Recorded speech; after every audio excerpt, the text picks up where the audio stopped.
Government girls high school चिलिहार पारा योम आज़ादी के सिलसिले में जश्न आज़ादी की हिक पुरवकार तकरीब थी गुजरी। तकरीब की शुरुआत कलाम पाक की तलावत से थी।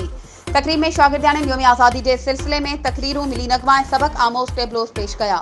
तकरीब जो मुख्य मेहमान चिलिहार टाउन कमेटी जो चेयरमैन बहारी राठौड़ हो ऐं उन खां सवाइ चिलिहार जा मोज़िज़ीन doctor Sharvan Kumar Bhattar, Rejhumal Rathore, Gobind Chelani, MSBHU Chilihar doctor Shyamdas Rathi, सहाफ़ी Shankar Bagi, Mohammad Hayat Kumbhar, councillor Jagdish Rasani, deputy DEO primary Chanderam Rasani, Bebu Maheshwari ऐं ॿियनि केतिरनि मोज़िज़ीन शिरकत कई।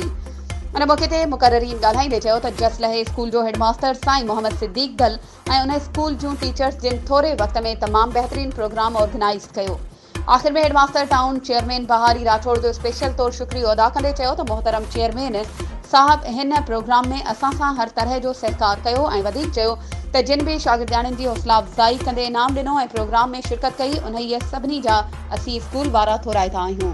वधीक ख़बरुनि ऐं अपडेट्स जे लाइ असांजे चैनल खे सब्सक्राइब कयो ऐं हा बेल आइकन खे प्रेस करणु न विसारिजो त जीअं असांजी हर नई अचण वारी वीडियो तव्हां ताईं पहुची सघे।